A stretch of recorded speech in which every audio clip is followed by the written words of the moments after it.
Captain Pike cooks some more. Spock laughs weirdly, and most importantly, the Lower Decks crossover. What a freaking phenomenal episode. I'm so happy. Oh my God! Wow! I'm obviously speechless. Wow.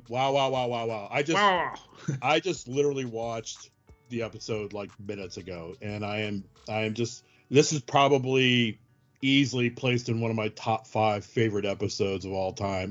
Yeah. I don't know how they did it. I don't know how they were able to capture the essence of the Strange New Worlds crew, which is essentially a little bit more serious, with the playful silliness of Lower Decks and make it work. Thoroughly unprepared for how hot young Spock was going to be. Yeah, he's full of surprises. Like what? The body, the face, the ears. I mean, props to Jonathan Frakes, who directed the episode, but man, it just worked. I was like, what? Most of us Star Trek fans knew that there was going to be a crossover. We couldn't figure out really how they were going to work 2-dimensional Lower Decks in with the 3-dimensional Strange New Worlds, and they managed to figure out a way, and they had a way to connect the two. Yeah. Boimler shows up, and then Mariner comes to save him, and Oh, hell yeah! I did it! Mariner, what are you... they do a great job. Classic scout. I built a model of one in a bottle. It was a small ship, a big bottle, but still. Jack did a wonderful job of being Boimler, and you're like, how's he going to be this, kind of funny, goofy, without being annoying too. Without being annoying, and he did a great job, and I absolutely loved it. And there's references to how fast the Lower Decks folks were talking, because in animation you talk faster. Hasn't been recorded for centuries. I can't wait to show the guys back in engineering the scan. Those old scientists is TOS, which is the original series. That's what it means. Thanks for coming back to the TOS era to get me. You picked that up from Ransom. Why does he always call it that? It stands for those old scientists. There was probably 3 or 4 moments where I was getting a little teary-eyed, where me too. I don't know why. I think because I've always loved the whole question or prophecy of, don't meet your heroes, and Boimler feels like he's kind of out of time and place, so he gets to meet his heroes. And then there was kind of this, and I don't know if maybe you were getting this too, and maybe I'm wrong here, but it almost felt like he was sort of fixing the timeline. And I keep wondering, is that a butterfly effect? Because the Spock I know shouldn't have done that. And I was like, what? And so then it kind of felt like Lower Decks became even more important than what it was. Right. I was like, what? And there's this scene where Pike is cooking. Yeah. And he's talking to the 2 ensigns, and it was a very somber scene. This is the first year I'll be older than he was when he died. So all 3 of them know his history or his future. While you still can. I think I know what you're getting at. They're not saying it, but saying it. And there's just so much emotion going on there. How many people on this ship would wish they had another day to talk to you? And it was a great scene. And instead of just talking about, well, I know how I'm going to end, he talked about his love-hate relationship with his father. My father, we didn't get along. Frakes really just nailed this episode. It's fact. It happened.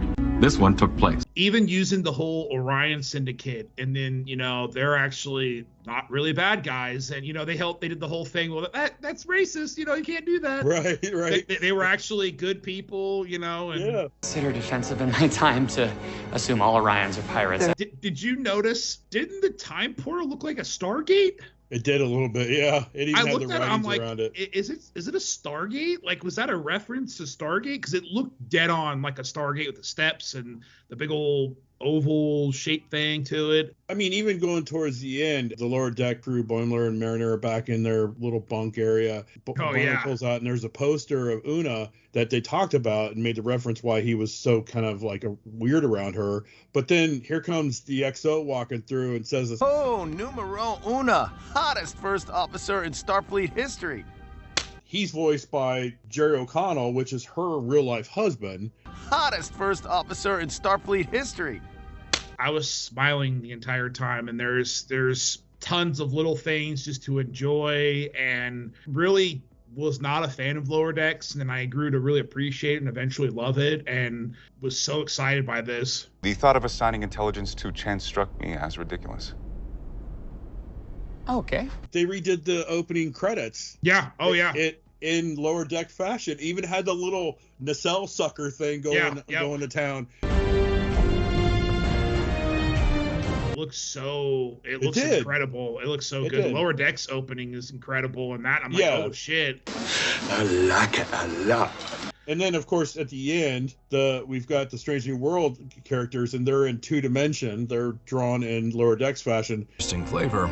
Does anyone else feel strange? Why does everything feel so two-dimensional? They're seeing themselves as 2 dimensions. Spock's like got the goofy arms going there and stuff, and I'm like, that's kind of neat how the Drake is changing their perception.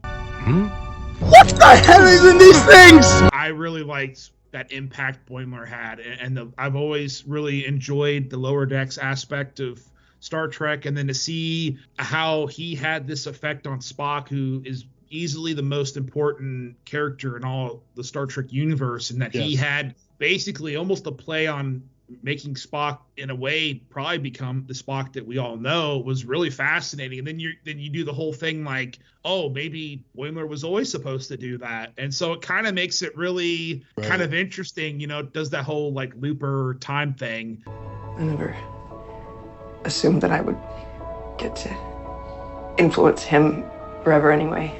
The only thing I'm hurt by is like, this is one episode, I'm sure it was probably a pain in the ass to make it all happen, to understand the logistics of it. And I just know people are going to go crazy over this. And that makes me so happy, because I loved it. I was laughing. Miss Tot was laughing. I was teary-eyed. Ad Astra per Aspera. Yeah, I was the same way. I ended the episode. I was walking through the house, and the wife was like, "Are you okay?" And I said, "Yeah, it's allergies." Liar! Just because there's a lot of emotional connection there, and they did such a great job. I'm done worrying about the future. I want to help people now. Not making one too goofy and one too serious, and it was a great balance. It's interesting to me, too, because Jack Quaid's in Oppenheimer, which comes out this weekend, and this comes out this weekend. So I wonder, I just thought that was a little strange. Just odd timing. Coincidence? I think not. Overall, what would you rate these old scientists? Those old scientists. Those old scientists. Well, you'd be surprised. I would give it an A+, but I'm just going to give it an A, because just one minor thing, and you can nail me in the comments for it, is the close-up of Spock smiling and the teeth was a little bit daunting for me. I know it's because they were just trying to show to Boimler that this is not the Spock that history reflects, but it was almost like we were too close to the actor's dental work, and I was like, I don't know what's going on here. It looked like Ross from Friends when he overdid his teeth whitening. So, what do you think? Well, I think I shouldn't look directly at them. So it just kind of threw me back, and I was like, okay. Come on, are they really that bad? No, you'll be fine. Hillary's blind, right? But this was an amazing episode, and I'm putting it a few steps down, but real close within Inner Light, which is my favorite Star Trek episode of all time. I love this episode. I will watch this episode again and again and again. I thought that being here would be perfect, but now I just don't want to get stuck here. Yeah, tough to meet your heroes, huh? Yeah, I'm definitely an A. I agree. The Spock thing, I understand why it was there. I think my only silly issue was, and it's not a silly issue, it's just me noticing shit, was Jack Quaid is substantially taller than everybody else. Yes. And they had a really hard time framing him with a lot of the Strange New Worlds cast. And so you would see shots where they could not frame him right. And it was kind of driving me nuts because they couldn't figure out how to get somebody of his stature, his height, with they had to do cast. There was like a few shots where they had to do 20 or 25 feet above Pine's shoulder. So Pike didn't look like he was a shorty next to him. Right. It's silly shit. It's not important. But yeah, overall, I'm giving this an A. This is a strong episode. This is the best episode of Strange New Worlds by far. It's engaging. It's fun. It's... Press right here. The flipping it open's the best part. Star Trek is the king of crossovers because it never had to say, hey, this is a crossover. It just, everything blended so beautifully. And this is how you make something of this magnitude work, and they nailed it. And I cannot wait to return, and I hope positive buzz makes something like this happen again. To some extent, I don't know what, but it would be incredible to see it again. But as usual, thank you guys so much for watching. Please let us know what you guys think of this episode. I am so curious to hear what everybody thinks. I know you all are going to love it, but thank you so much for watching, and we'll see you on the next one. Thanks, guys.